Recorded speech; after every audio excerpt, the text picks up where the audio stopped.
Hello everyone, this is part 4 of What If Naruto was actually helped by the third Hokage, and I hope you guys enjoy this video and to like, to subscribe, to share, and check out the playlist, to see more comment down below. Now let's start the intro. They call me a god. They call me a god. They call me a god. Join my membership, the perks are great. It's in the description. Uchiha funeral. Words like massacre, traitors, bastards and other such ignorant obscenities were being thrown around the Konoha rumor mill. Some people were sad, like Sasuke's classmates. Others were mad, like Sasuke, his family and the Uchiha that were loyal and had no idea what was going on. Most were confused. What happened and why? Nobody really knew. A day before the Uchiha funeral, the Hokage put out a heavily redacted version of what happened that night to the Jonin ninja. Naturally, it didn't stay with them long before it reached everyone in Konoha. Most people were grateful to Sasuke's family, although they didn't know how to feel about the rest of the Uchiha. The Anbu Corps, the clan heads and their clans all attended Fugaku's funeral. Mikoto was crying and flanked by her two sons as the Hokage spoke and had Fugaku's name inscribed on the stone of the fallen. The traitorous Uchiha were buried by the clan, but since Fugaku died in the line of duty, fighting to protect Konoha, his was the sole name carved into the stone that day. Mikoto felt robbed. Her husband of 15 years was taken from her. Of those 15 years, only the last 2 had made her truly happy. The arranged marriage to Fugaku was her obligation to her clan. At the time, she was trying to negotiate with Kushina to get her to share Minato. However, it wasn't meant to be, so she endured a loveless marriage for 13 years. Then, Naruto's impact on Fugaku had a miraculous impact on her marriage. The man began to appreciate her and show her love. Kami, damn it, you better hold him there until I meet him again. Now, she had to be strong for her sons and the remainder of her clan. She knew the times ahead were going to be challenging, so she let out the last of her weakness at the funeral to strengthen her resolve for the future. Itachi took his father's words seriously. An already unexpressive Itachi clammed up even further. Members of Anbu thanked him for his sacrifice and offered consoling words about his father. Nobody could possibly imagine being in his shoes, so it made approaching him hard. Of course, one blonde Uzumaki, heck the only blonde Uzumaki, just looked him in the eye and gave him a big hug. Naruto always had a strange kinship and understanding with Itachi. So, when Itachi's bonded brother gave him a huge hug, the single tear for the day fell from his eye. Sasuke was generally a kind boy, a bit socially inept and awkward, but his heart was in the right place. After he severed his bond with Naruto, he got quite a bit colder and less expressive. He developed a language of grunts and shrugs that he used to handle 90% of his social interactions. Most kids didn't know how to handle that. Only the girls in his fan club, his family and Naruto could translate for him. Naruto hadn't seen Sasuke since his 8th birthday party, but today wasn't the time for that. After the funeral procession, Naruto went up and gave the same big hug he gave to Itachi. No words were needed. Sasuke returned the hug and cried into his best friend's shoulder. Naruto waited until Sasuke composed himself and told him that he would see him around. Naruto wouldn't find out for years to come how much this meant to Sasuke. The rainy day drew to a close along with the funeral. Team Ro had the day off, so Naruto went back to the Namika's compound. He had something he had been working on with Kurama for a long time. Today was going to be a test run. Okay, Q, you ready in there? Asked an excited Naruto. Hell yeah, Kit. Let's do this. I can't wait anymore to be outside. Replied an overly eager fox. What's the worst thing that can happen? We have studied the notes, the seal and everything else we could get our hands on. Oh, I dunno, maybe trying this will break the seal, kill you and release my wrath upon the world. Haha, Q. Very funny. Now, just in case that does happen, could you maybe promise not to demolish Konoha? Very well, Kit. You have my word. Alright, thumbs up, let's fucking go. Down in Minato's study, Jiraiya and Tsunade watched on with looks of extreme anxiety. They couldn't believe Naruto convinced them to let him do this. I mean, it is better that he asked them, but they were talking about letting a biju out of its seal. Didn't the QB want to kill them all and everything? These thoughts ran through the couple's minds as they watched Naruto enter his one-tailed cloak and make the cross-hand sign. In a large puff of smoke, a shadow clone that looked like a grown-up appeared. Then, almost immediately, it started transforming. The blonde hair extended into long, spiky and fiery red locks. Holding the hair back was a black bandana along the forehead. Below the bandana was a sleek face, with 4 whisker marks on each cheek and 2 narrowed blood-red eyes and had a slitted pupil.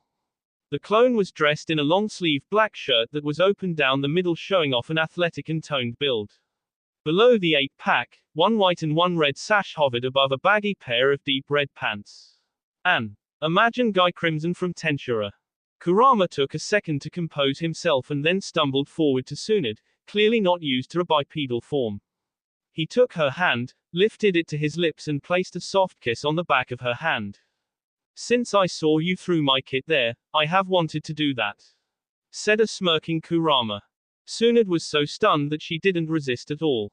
She could not lie, the QB was hot, with a capital H. When he kissed her hand, Tsunade's breath hitched in her chest, and she forgot to breathe. The combination of that and being extremely flustered made Tsunade break out in a brilliant blush. Jiraiya's shock ended the moment he saw the QB put the moves on his woman. "I mean, even I have to admit that was smooth. Maybe I should put that in my notes late. Wait, what am I thinking? Tsunade is my gal," thought an incredulous Jiraiya. "Oi, fox, hands of my lady," screamed a jealous Jiraiya. Kurama couldn't help himself, he could practically taste Jiraiya's jealousy after all.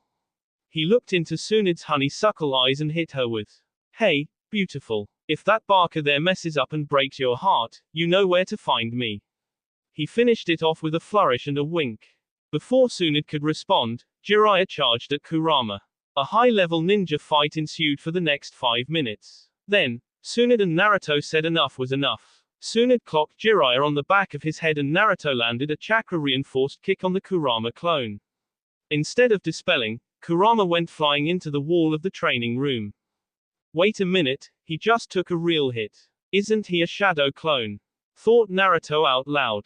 Kurama picked himself up out of the wall and said, "My chakra is denser, Kit. You gave me a full tail worth, so I should be good to take a couple of lumps. Not like King Kong over there could land a good hit on me anyway."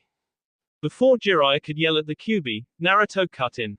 "Q, that's enough. These two helped us with this, and they are important to me, so please play nice." "Very well, Tsunade Senju and Jiraiya, I am Kurama, the QB no Kitsune, Lord of the Foxes, embodiment of hatred and executioner of evil. I will tell you the same thing I told him, knowing my name is a privilege that only I may extend. In public, you may refer to me as Q. It's nice to meet you Q, as you know I am Tsunade Senju, Slug Princess and medic of the Densetsu no Sanin," said a slightly too eager Tsunade. Kurama, very well, I am Jiraiya, Toad Sage of Mount Mayuboku, Woer of Women, Scourge of Men, Brawler of the Densetsu no Sanin and boyfriend of Tsunade. Finished Jiraiya with his chest out and a challenging tone. The air frosted over as Tsunade's ice-cold tone said, "Would you mind repeating that second title, Jiraiya-kun?" Realizing his mistake, Jiraiya threw up his hands in an apologetic manner. That didn't stop Tsunade burying him halfway into the training room wall, though. "Well, Kit, this test was a success. I am going to check out the compound for a bit," said Kurama waving goodbye. "Kurama, wait a sec. You said it was your chakra that made it so you could take a hit, right? Could I infuse a seal with your chakra and apply it to my shadow clones to stabilize them?" inquired Naruto. "I don't know, Kit. Sounds doable. Why not use your free day to give it a shot? Tsunade, care to join me for some sake while I tell you about my fight with your grandfather?" asked a freakishly suave Kurama. Jiraiya was going to yell at him that he can't do that with his Tsunade, but then he realized he really wanted to hear the story, so he just joined them for a drink instead. After they left, Naruto summoned 100 shadow clones and they set to work drawing up the seal. Each seal would be slapped on a new shadow clone with varying results. Naruto had to admit, watching himself punch another version of himself was amusing. By the end of the night, Naruto had created a stabilizing seal. The seal used chakra to absorb damage done to the clone and repair it immediately. Most clones with the seal could now take 2 to 3 hits before dispelling. While it may not work when ambushed, Naruto would be keeping these tags on him for his missions. Subsequently, Naruto passed out from all the chakra he burned infusing seals and creating shadow clones.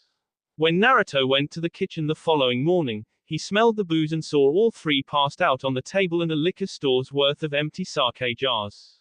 He just skipped past it, grabbed some breakfast and went to train.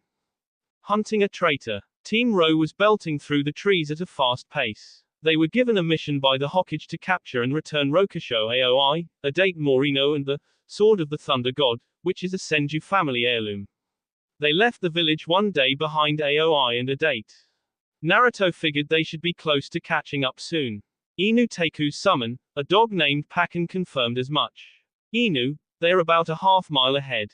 I still smell 2 scents. The same 2 you gave me leaving Konoha, said the talking dog. Okay, team. The Omegakure border is less than 50 miles, and that is a number go zone. We will catch them by surprise. I suggest Kitsune, a clone distraction and some seals maybe. Drawled out a lazy Inu. Okay, Inu Teiku. Let's keep pretending you want to test me and not just be lazy.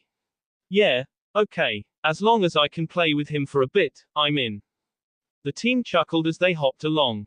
They engaged the stealth seals that Naruto gave them and waited in support about 50 meters away from where Naruto was now standing in front of an irate Aoi and a scared-looking Adate. Naruto started the conversation. Rokusho Aoi, I am charged with returning you to Konoha where you will stand trial for desertion, treason and theft of a clan heirloom. Blah, blah, blah. You're right, and yeah, fuck this shit. Are you going to put up a fight or come back quietly? Who the fuck do you think you are, brat? I am a chunin and you are barely out of your diapers. Screamed an awfully piss off Aoi. Or, shucks mister, I didn't mean it. I was just out here in the middle of nowhere playing ninja. I mean it's not like I am wearing a fucking Anbu mask, you washed out instructor. Taunted a smirking Naruto. Aoi lost all sense of reason, with a scowl on his face and green hair flapping, he charged Naruto. What an idiot, thought all parties watching. Aoi was mere feet away, thinking that the brat couldn't keep up with his speed. Then he saw the boy glow blue and heard, boom. The shadow clone exploded in a cloud of chakra smoke with enough force to create a small mushroom cloud and leave a 5-foot in diameter crater. Get up, washed out Senpai-kun. I didn't put enough into that to kill you, said a casual Naruto walking up to I's newly and forcibly relocated position. Aoi jumped to his feet, looking all disheveled and shit, and screamed, now you are going to die brat. He threw his umbrella spinning into the air and called out, Senbon shower, as hundreds of senbon sprayed from the umbrella and stuck into Naruto. Naruto dropped to his knees and said, oh no. Itai. I don't wanna die. Meh, just kidding. As another clone went up in a cloud of smoke. Another Naruto appeared on scene and screamed, brother. No. At this point, Aoi swore he heard laughter coming from somewhere, it may have been the ringing in his ears though. Enough, brat. I guess it's time to get serious. To think a kid would make me use my new sword. Pitiful. Aoi said softly. You got that right. Pitiful was the perfect word, couldn't have said it better myself. Welp, if you are getting serious then I guess I should too. As Aoi activated the Sword of the Thunder God, Naruto made the cross hand sign. Soon, Aoi was facing 10 shadow clones. Now he knew which Naruto was the real one. All 10 Narutos made the bird hand sign, and whispered, Futon, great breakthrough. 10 blasts of compressed air slammed into a charging Aoi. The blast sent Aoi careening back 300 meters in the air and he rolled an extra 50 meters. Team Ro watched the defector fly end over end, like a ragdoll shot out of an air cannon. There were oohs and ahs as the unconscious body of Aoi skidded across the ground and came to a stop in a heap. Hibi-chan, could you go and secure the prisoner for me? Pretty please, asked an obviously entertained blonde. Man, Kurama is going to be so pissed he missed this one. This has to be one of my best performances, thought Naruto. Naruto had left Kurama at the Namika's estate. The 46-year-old Tsubaki had taken a shine to his charm, and he was more than happy to stay out of the seal. Ah, you're leaving the fun part to me. I knew I loved you, Gaki. said Hibi in a playful voice as she blew a kiss and disappeared in a whirl of leaves. Naruto turned to a date. The boy was terrified. Yesterday, he broke into the Senju compound to steal the sword in order to get a promotion to Chunin. Then his sensei killed his 2 teammates and said that he is a traitor now, so his only choice was to defect with him. To an irrational and emotionally compromised adate, it made enough sense at the time. Now, he has to fight someone younger than himself that just obliterated and humiliated his sensei. Yeah, it seemed to be a bad day to be a date. Naruto broke a date out of his panic. Look, quite frankly, we don't know what happened. For all we know, you were that guy's prisoner. So why don't you come back to Konoha with us and clear this up? Adate didn't know what to say. He thought he was a traitor already.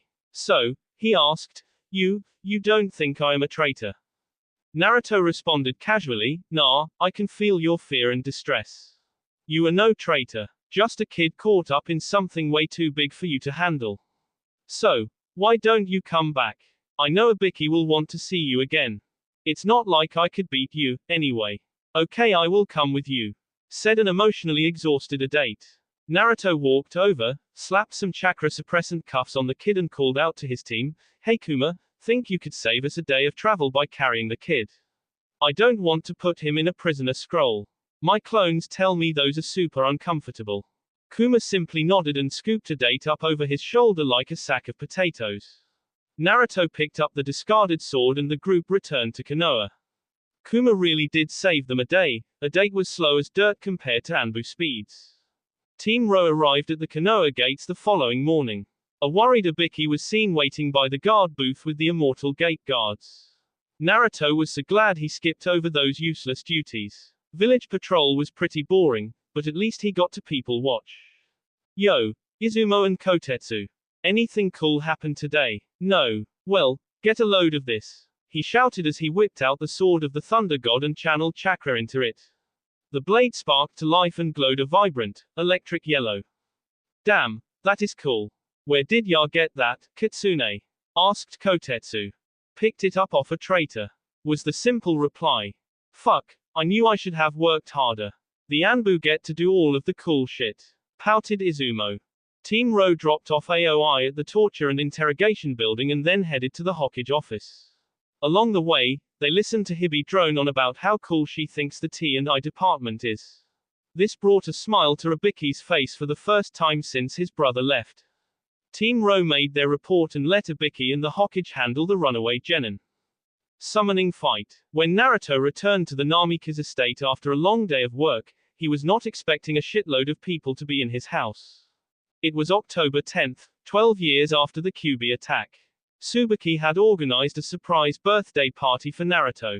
Crammed inside his living room with the following from left to right: Jiraiya, Tsunade, Kyu, Tsubaki, Shukaku, Shikamaru, Yoshino, Mikoto, Shisui, Itachi, Sasuke, some pink-haired girl, Ino, Inoiki, Inara, Ino's mom, Chusa, Chuji, Chihiro, Chuji's mom, Hiashi, Hitomi, Hinata, Hokage, Danzo, Kakashi, unmasked but never unmasked if you catch the drift, Anko, Yugao, Heiat Gekko and Daichi, Bear. Surprise! Roared the crowd of people. Well, Kyofu, your suppression seal worked. I couldn't sense any of you, said a bemused Naruto. The party was a great event. After the surprise, the group moved out onto the patio and ate some of Chihiro Akamaki's cooking. Many of the moms, including Tsubaki and Tsunade, were insanely jealous of the rave reviews Naruto was giving Chihiro. He made it seem like he has only ever been fed slop before. Am I right, ladies? The glimpse into the female mind is a terrifying thing. Many cheers were made and presents given. Nobody seemed to know who the super hot redhead was. Naruto just said he is a long-lost uncle on the Uzumaki side. The gifts were great, and everything was going smoothly until Q stepped forward and announced his present. As he stepped forward, he manifested a giant scroll with Kitsune written in kanji along its length. When Jiraiya saw the scroll, he paled. Naruto, I found this scroll in my travels and I wanted to give it to you for your 12th birthday. It is the contract to the Kitsune clan, and I think it suits you perfectly. Kyuubi said with a wink. Naruto jumped up and embraced him in a hug. Thanks, Q. I didn't even know there was a kitsune summoning contract. Well, there has never been a summoner. If you open the scroll, you will be the first. Kurama stated proudly. That scroll said the Kitsune clan is where the sage took the kyubi from when it was still a kit. Then, the sage imbued it with his power and gave it its 9 tails of power. Everyone looked on in awe. Some of the adults were exchanging unsettled looks. The Hokage had approved this with Q last week. Due to good behavior, Q was let out of the compound to explore Konoha. He approached Hiruzen and introduced himself, which made the Hokage nearly die from shock. Thank Kami Hiruzen had enough sense to dismiss the Anbu guard, otherwise, there would be panic and mass hysteria in Konoha. This was the first Jiraiya had heard of this. Damn it, why was he distracted by those wonderful works of Kami that were popping out of Tsunde's kimono? He had planned on giving Naruto the toad summoning contract today. He had already approved it with Bunta and Fukusaku. This distress inspired Jiraiya to jump up. Wait a minute, Naruto. Before you go and sign that, I want to give you my present. Screamed Jiraiya as he pushed through the crowd to get to Naruto. Once there he ripped the scroll off of his back. Look, Gaki, I can't tell you all the reasons you should sign the toad contract, but if you are going to be my apprentice, then you should sign this contract. Q took immediate offense to this. Sure, he had moved past his grudges and was definitely not still pouting about that giant toad holding him down 12 years ago. If he were at full strength and not being controlled by that stupid genjutsu, that toad would have been roadkill. More time for rumination later, now was the time to win the kid over. Kit, while it is pretty obvious that foxes are far cooler than toads, I will be the bigger man and let you choose. Just know that this choice could affect your future in a significant way. There was no way in hell Jiraiya could ignore that jab. The pride of the toads was on the line. Q, would you kindly go fuck yourself? Toads are one of the 3 great summoning contracts. The toads are useful in battle and infiltration. They can be used as messengers too. Gaki, I have already talked to the toad elders, you are a shoo-in. You should definitely sign my contract. Jiraiya, never the one to learn the subtle aspects of the political arts, insisted. All parties involved watched the bickering in bemusement.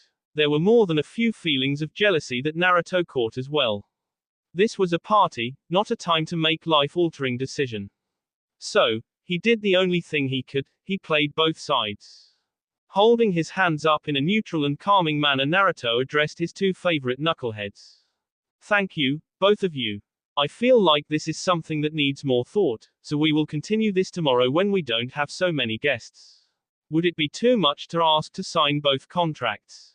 Both men twisted their head away from the other in disgust at the idea of sharing a summoner. It was a pretty big taboo after all. Naruto knew he was going to have to talk to the proud Kitsune about it later. Naruto took a more serious and direct tone, later, you two. For now, just go drink some sake. Despite how much the two despised each other's company, they challenged each other at everything for the rest of the night. Eating contest, drinking contest, burping contest, push-up contest, are they sure they aren't children? Tsunade provided Naruto with the perfect word later in the night, manchilled. As the crowd was clearing out and Naruto was saying goodnight to the Hokage, Hiruzen spoke up. Naruto-kun, could you tell Kitsune to be in my office at 1000 tomorrow? Please and thank you. Sure thing, Gigi. With that, Naruto found the comfort of his pillow and laid the day's events to rest. The next day Naruto woke up and put in his morning workout as usual. He was up to resistance level 4 on his gravity seal. It made any workout challenging, especially with the weight seals set to 50 pounds apiece. It made keeping up with Guy and Lee running around Konoha impossible. Naruto often ran into them during his morning runs. Quite the eccentric pair. Naruto returned to the house, created a horde of shadow clones to deal with the mess left over from the party and then went to wake up Jiraiya and Q. They needed to hash this out. Naruto found the pair passed out on the couch. For 2 guys that seem to hate each other, they spend an awful lot of time together, a quick water jutsu and some screaming with a side of eggs and bacon later. Naruto led the conversation. Q, Kyofu, you both know that you are important to me. I need a serious answer, is there a middle ground on this? They both responded negatively. Okay, I was thinking about this a lot of last night. Jiraiya Kyofu, I am bound to Kurama. There is no denying that.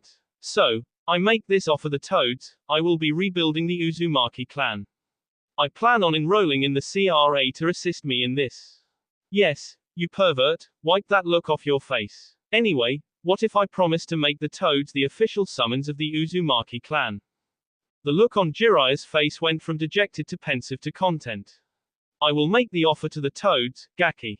You have no idea how much pressure Ma and Pa were putting on me to find a new summoner. They would likely want to meet you and evaluate your character before they make that decision though. Naruto turned to Kurama. Kurama, does this mean you are acknowledging me? Will you progress my training in your chakra? Yup, Kit. We will start on the third tail. As I have previously warned you, each tail makes it harder to control. With your current physique, you should be able to handle 3 tails. Once you sign the Kitsune contract, our bond will deepen. We will have to return to the Sage Forest and meet the Kitsune clan. With me by your side, you should have nothing to worry about.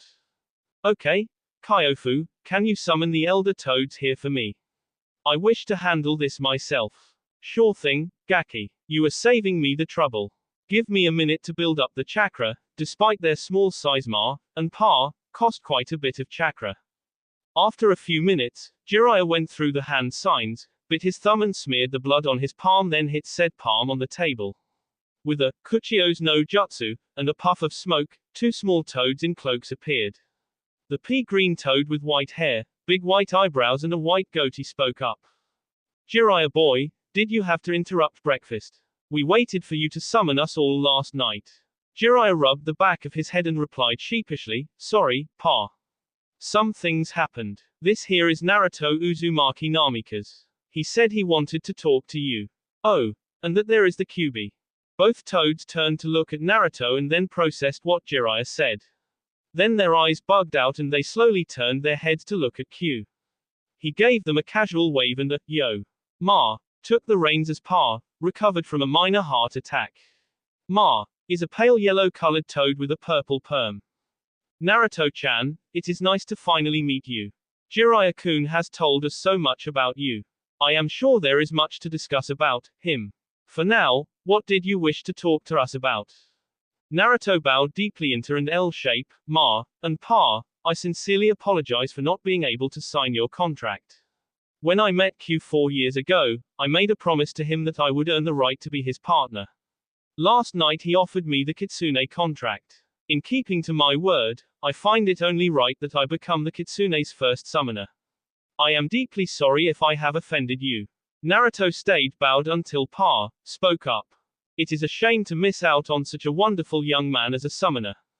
Before Pa could close the conversation, Naruto spoke up again. Kyofu informed me that the Toads are looking for a new summoner. As the last known Uzumaki and future clan head of the Uzumaki clan, I promise you a summoner from my line. If you wish, I will formally make the Toads the official summons of the future Uzumaki clan. Forgive me if I overstepped my bounds, but I wanted to demonstrate my sincerity to have a good relationship with your honorable clan. Pa and Ma had to roll their tongues up off the floor. Even Kurama was impressed with such an offer. Should they refuse, he would have to take Naruto up on that for the Kitsune clan. Little did Kurama know that Naruto planned to make an offer to the Kitsune clan for the Namikaze clan.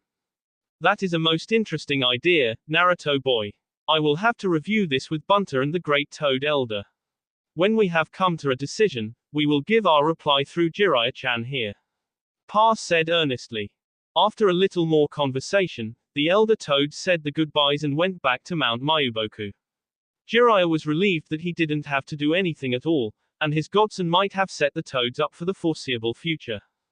Uzushiogakure. A little while after his talk with the Toads, Kitsune reported with Team Ro to the Hokage's office.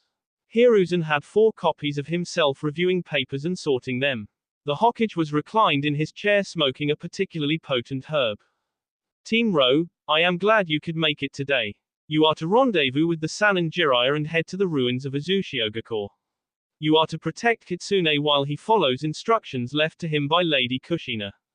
Kitsune will assume command when you have gotten to the ruins. You will meet Jiraiya at the gates in 10 minutes. When you leave Fire Country, you are to remove your masks and assume your Jonin identities until you return to the Land of Fire. With a salute and a, "Hi, Hokage-sama," Team Ro disappeared from the Hokage's office and went to pack for an extended trip. They met Jiraiya at the gate, made it out of the land of fire without incident and embarked on a boat for Uzumaki. The boat captain was nervous, but when Jiraiya paid him double his normal fee, he shut up. After a day of travel by boat, the captain halted the boat and pointed to the whirlpools. Naruto learned from his mother's scroll how to deal with these. He hopped out of the boat and made a chain of hand signs, bit his thumb and slammed his hand down on the water. The whirlpool collapsed in on itself in a mighty roar. Naruto jumped back on the boat and ushered the captain forward. The whirlpool would only stay inactive for 15 minutes and they didn't have the fastest boat. After passing the whirlpools, the island of Uzumaki came into view, all at once. Naruto marveled at the power of the security seals that were still protecting the island. The captain parked the boat and said he would wait for the group for up to a week. Team Ro nodded to show they understood and set off to explore the island. As soon as Naruto landed, he could feel that something was off. Such a beautiful island should not have so many negative emotions attached to it. The deeper the group journeyed into the island, the more negativity Naruto felt. The piles of bone and weapons the group walked past only contributed to the negative energy Naruto was picking up. Kyuubi offered his 2 cents, "Kit, I know you feel it. This is the energy of souls that have yet to move on. It seems there are a lot of souls that never got the chance to move on here. Our seal is reacting to it as well. Q, do you think I should summon him? I know there are risks attached to it, but I can't get past all of this hate. It is clouding my mind. I don't know, Kit. He may just take your soul as the price for annoying him. Sage, who am I kidding? I know you are going to do it, so just get it over with." Naruto called the group to a halt, getting concerned looks from the group. Naruto gave them a brief rundown of what he is feeling. Naruto ignored Jiraiya's objections. The Hokage clearly stated he was in charge once they got to the island. That is what he would fall back on anyway. Jiraiya tried to stop him, but he only caught a shadow clone. Naruto distanced himself from the group and positioned himself where he felt the strongest negative energy. Naruto conjured his chakra cloak with one tail and then began the long hand sign sequence that Kurama was sending him through the mental link. For those wondering, Kurama was just reading it off of the Uzumaki scroll from one of Naruto's memories. After a couple minutes, Naruto bit his thumb and slammed his hand on the ground. Immediately, the air on the whole island turned bitterly cold, a silence filled the air and the environment seemed frozen in time. A ghastly figure with purplish skin and long white hair appeared. 2 red horns peeked out from the white hair. In its mouth, among rows of rotted and sharpened teeth, was a knife. The Shinigami wore a billowing white cloak that swayed in the wind. "Why have you summoned me, mortal?" came the frigid voice of the death god. Naruto bowed low, showing complete submission to the god in front of him. "Shinigami-sama, forgive me for summoning you without your permission. I have prepared this chakra in recompense for your journey." The Shinigami reached out a long bony finger and touched Naruto's chakra cloaked. It disappeared and Naruto instantly felt drained. "Your offering is sufficient, now tell me why you have summoned me, mortal." "Shinigami-sama, I just arrived in this land. This is the island of Uzumaki and a great battle was fought here over 25 years ago. I felt many negative emotions and your seal that you gave me reacted to them. I learned of your summoning agreement with the Uzumaki clan and wanted to see if you could lay these souls to rest. This is my ancestral home and I do not wish it to stay clouded in such negativity." The death god looked around at something Naruto could not see. He raised an arm and 2 beautiful, ghostly figures flew out of the cuff of his sleeve.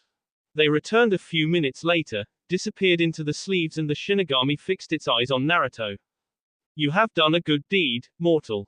It is not often that Yami forgets to collect nearly 10,000 souls. It must be the barrier around this island. Your chakra offering and the souls collected earns you a favor from me, mortal. Speak it. What is up with all powerful beings and favors?" thought Naruto.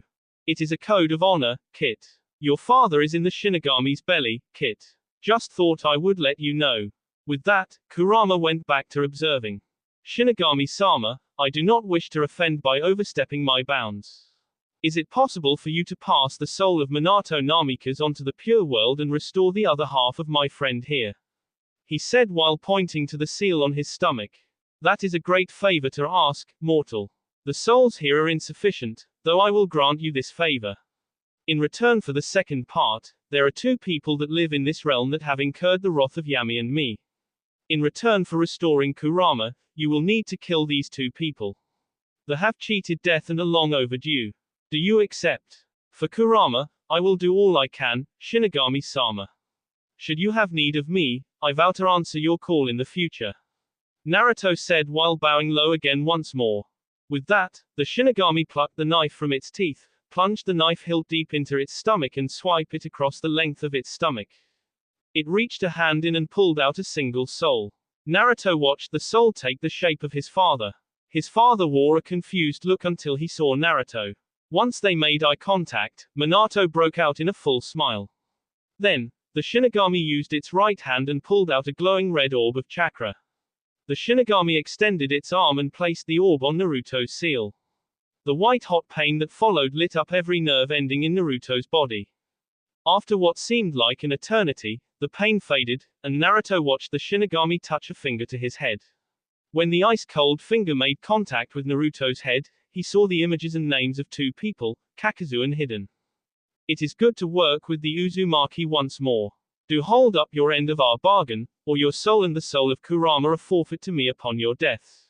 If you complete this task, I will call on you again in the future, Naruto Uzumaki Namikaze. With those parting words the Shinigami disappeared, along with the icy feeling on the island. Naruto collapsed to his knees, struggling to catch his breath and regain feeling in his body. Jiraiya raced over to Naruto and caught him before he passed out. Naruto was pulled into his mindscape, and he stumbled across the field to where Kurama normally rested. In his tired state, he wasn't ready to see two 20-story tall foxes sitting and talking in the field. Beside the Kurama that Naruto knew, was an identical copy, except it had a darker coat of fur that was more burnt orange. Well, Kit, now you have done it. This is the yin half of my chakra that your father sealed away. I have shown it your memories and our interactions. He wishes to ask you some questions before he agrees to merge back into me. The darker furred fox moved from a sitting position on its haunches to a prone position with its head resting on its paws. It took in Naruto from head to toe. I can't believe my other half trusted a human child. One so young. Tell me, Ninjan, why should I entrust you with my power? Kurama. Or should I call you QB? Oh, no, no, no. It has to be Q2. Mused Naruto out loud, to the amusement of Kurama and the frustration of Q2. Do not play games with me, Ninjan. I could devour your soul and end this farce right now. Roared Q2. My apologies, Q2. Names are important to all creatures. Kurama has let me know how important your name is. I needed to know how to address you. That's all. As for your question, you have seen Kurama's memories, have you not? If that character statement is not enough, I will let you think on this. I just made a deal with the Shinigami and now our souls are bound even more tightly together. If you kill me, we all go to his stomach. I don't know about you, but I do not wish to reside there for eternity. In return for your trust, I offer you the same promise I made to Kurama. I will become strong enough to earn the right to your power. I will work with you as a partner to bring peace to the elemental nations and assist your brethren in any way I can. At the end of my life, should I not find a way to free you before then, I will free you before I leave this world. Naruto delivered this with an absolute calm and confidence that added a certainty to his words. Kurama smirked at his counterpart. Q2 wasn't ready for the logic-defying confidence of this blonde Gaki. At this thought Kurama paled. I really need to kill that white-haired toad. I am even starting to think like him now. Kami damn him. Q2 was floored, no gobsmacked. He had seen Kurama's memories, but nothing could have prepared him for that. Not even 12 years inside that blasted fourth Hokage could have prepared him for this. This child was unique. Q2 found himself agreeing with Kurama that this was the child their father spoke of. Q2 looked up from Naruto and turned to his counterpart. Okay, Kurama. Let's get this over with. Naruto, before we do this, I have added a door for you to explore when you have time. I think you will find it worthwhile. That is my payment to you for freeing me from the Shinigami and reuniting me with my yang half. Naruto chimed in, thanks, Q2. I will be sure to check it out. See you on the other side. Kurama nodded and both foxes returned to a seated position, resting on their haunches. They then leaned forward and touched their heads together. A brilliant flash of light made Naruto cover his eyes. When he opened his eyes, Naruto bugged out a little bit. Kurama was now twice as big. Naruto could barely see his eyes from all the way up there. Kurama smirked as he caught the look Naruto was giving him. I thank you, Naruto Uzumaki Namikaze. I am Kurama, the true Kurama, as was made by the sage of the six paths. I hereby vow to honor all previous agreements made between us. I will hold you to all promises made as well. A gift was granted you by my yin half before we synchronized. As for the gift from my yang half, it asked me to grant you all of my senses. You already had enhanced senses, however, now when you channel my chakra to your senses you will see and perceive the world as I do. Be warned, it is a lot to take in. Now I need my rest. We will continue this at another time. With that Naruto faded from his mindscape and rested in a dreamless sleep. Inheritance. Naruto woke with a start. Anko was sleeping in his sleeping bag, curled around him. This is no surprise, she did it nearly every night in the Forest of Death. Naruto wriggled out of her death grip and exited the tent. Jiraiya had the last watch and turned to look at him when he exited the tent. I see you return to the land of the living, Gaki. Do you want to tell me exactly what in the hell happened? His tone sounded strict, but Naruto picked out the concern in it as well. So, Naruto recounted his encounter with the Shinigami, the halves of Kurama and the full Kurama. Naruto thought he really should start carrying a camera on his person. The pictures he could get from gobsmacking people would be excellent blackmail. Yes, he thought. Yes, I turned gobsmacked into a verb, because I am awesome, databio. Breaking from his thoughts, Naruto waved his hand in front of Jiraiya's face. Finally, Jiraiya broke free of his trance. Only you, Gaki. Holy shit, what am I going to tell Tsunade? She would kill me for letting you summon the Shinigami. Do you have to tell her? Naruto answered him with a bemused smirk. Naruto felt good today, he felt like he was whole again. It felt like he was stronger. With this thought, Naruto made the tiger hand sign and let out a great fireball jutsu into the air. It was bigger, almost 1.5 times its normal size, but it wasn't nearly as controlled. Kami, damn it. This means I will have to do more chakra exercises. He screamed. This woke the rest of Team Ro. They all checked in on Naruto in their own unique ways. Passing this impromptu checkup, the team ate and then headed to the ruins of Uzushiogakure. Walking through the ruins of the city, Naruto couldn't help but feel sad. Despite encouragement from everyone, even the new Kurama, the grief lingered over Naruto. Finally, Naruto made the way to the cottage on the northwest edge of the village. It was run down and looked very simple, but looks can be deceiving.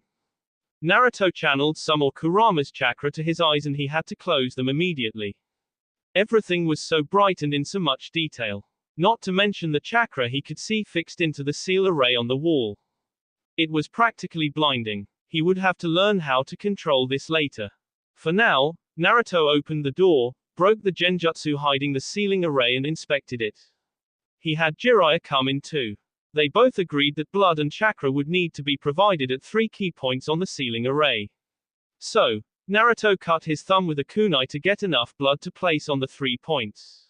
Then he focused his chakra into those points. The sealing array glowed a vibrant blue and a line of chakra manifested and took Naruto out the door and into the tree line. It stopped at about chest level on what appeared to be a normal tropical tree. Naruto sighed and he once again cut open his thumb. What is with the Uzumaki and all of these blood seals? Are they trying to drain me dry? With a little more blood and chakra, Naruto placed his hand onto the free and felt the seal respond. A few feet away, a lock clicked open on a door that was hidden in the foliage. Jiraiya opened the door and Naruto asked the group to set camp there and wait for him. Naruto walked down the staircase and into the dark. He activated his kitsune eyes and had to admit they were far better in a dimly lit atmosphere. Foxes are nocturnal hunters, Kit. We were made to hunt in the dark. With time, you will learn to compensate for the light. With a, thanks, Q, Kurama resumed spectating Naruto's journey down the path. After passing through multiple chakra and blood barriers, Naruto came upon a door with an Uzumaki clan crest. Naruto tried the usual and smeared some blood on the crest and pumped some chakra into the crest, but it didn't work. So, he read the writing on the door. Speak the thing that is the most important to the Uzumaki. Naruto thought that his was easy. He said, family. With that, the first door opened. The next door read, speak. What is the purpose of power? Naruto had to think on this one a little bit. He had read over his mother's scroll extensively. He almost always had 5 clones devoted to working on it. In the clan histories, the Uzumaki rarely, if ever, started a conflict. There were tales of battles fought to avenge the fallen, but most of the Uzumaki clan's battles were fought around Uzu no Kuni. That is when it hit him. To protect that which we hold most important. The last part was probably not necessary, because the door started opening after he said protect. Whatever, he felt like he gave the better answer. Naruto came upon the third door. This one was more ornate than the previous 2. Illustrations of dragons circling around the whirlpools in the center of each door projected an air of majesty into the gloomy hallway. After examining the seal array, Naruto found a unique blood seal on each door. He had to write out his mother's name in blood over the array on the left. Damn healing factor made him cut open his finger 4 times for this array alone. He resolved then and there to limit the use of blood in all future Uzumaki seals. This was just getting ridiculous. For the door on the right, he had to inscribe his own name over the array. When this was complete, the doors unlocked, and a barrier shimmered out of existence.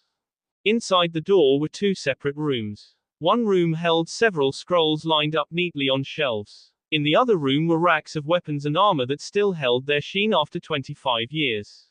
Naruto could sense barriers present in front of each room that were linked to a pedestal in the middle of the room. Naruto inspected it for a bit and then fed some of his chakra into the pedestal. A chakra projection brought itself into existence using his chakra. Greetings, my fellow Uzumaki descendant. My name is Arashi Uzumaki, the final Azukage of Uzushiogaku no Sato. I am preparing this message in hopes that a true Uzumaki will return to our ancestral home and never let our storied history die. In these vaults is the summation of the Uzumaki clan's history and achievements. I am proud of all we have accomplished, and I pray to Kami that you will maintain the honor and traditions of the Uzumaki clan. I do not have too much time, but I wish to make a final request. The Uzumaki have always fought for our people and for our home. Do not seek retribution for what was done in the past. Blood only begets more blood. Be better than the previous generations. Seek peace with a strength none dare to defy. Live boldly, so that others may see the example you set. Find happiness in that which is precious to you. Do not waste time on frivolous possessions. Finally, use your power and might to help those that cannot help themselves. We will be watching you from the pure world, dear ancestor. May Kami protect you. Naruto was silent after listening to the final message of a once great clan. Naturally, Kurama felt he had to chip in. Now I see where you get it from, Kit. It is in your blood. I regret never meeting this clan without being its prisoner. It seems they inherited the sage's teachings. I will leave you to it, but I wanted you to know that I would ask the same things of you. Naruto couldn't help but smile at his partner's words. Despite the tears falling from his cheeks, Naruto felt the happiness of knowing who and where he came from. He couldn't get that from his father's scroll, it had a time seal on it and wouldn't open for another year. Due to this, he felt fulfilled by getting access to his Uzumaki clan history. At the entrance to each room was a master seal. He channeled his chakra into it and the room of scrolls was sealed into a big master scroll, like the one his mother left for him in Konoha. He secured this one to his back. Before he did that on the armory side, he saw a beautifully crafted wakizashi in the armory. It had a blackened blade that glistened in the ambient light. The edge of the blade was a tinted red metal and thinned down into a razor-sharp edge. The hilt was wrapped in a blood-red fabric, and it had a beautiful, cut ruby laid into its pommel. Naruto could see the seals embedded into the blade. At the base of the blade extending out to about a third of the blade's length was the name of this magnificent creation, Uzu no Hashi, the whirlpool's edge. This one he would carry on him. Removing his current blade, He placed the Azu no Hashi in its scabbard, which was a faded black with red tinting. Kurama growled his approval from the back of his mind. After making sure he secured all that was left for him and securing his belongings, Naruto made the trek back to his comrades. When he emerged, the sun was setting. They agreed to camp there for the night and then return to the boat. Naruto told him about his adventure under Uzushio and the message left by his ancestors. He was excited to share what he had learned about his clan. He was even more excited to return to Konoha and begin sorting through what was left for him. That will be all for this video. Be sure to like, subscribe, share, and comment down below for more videos. Goodbye.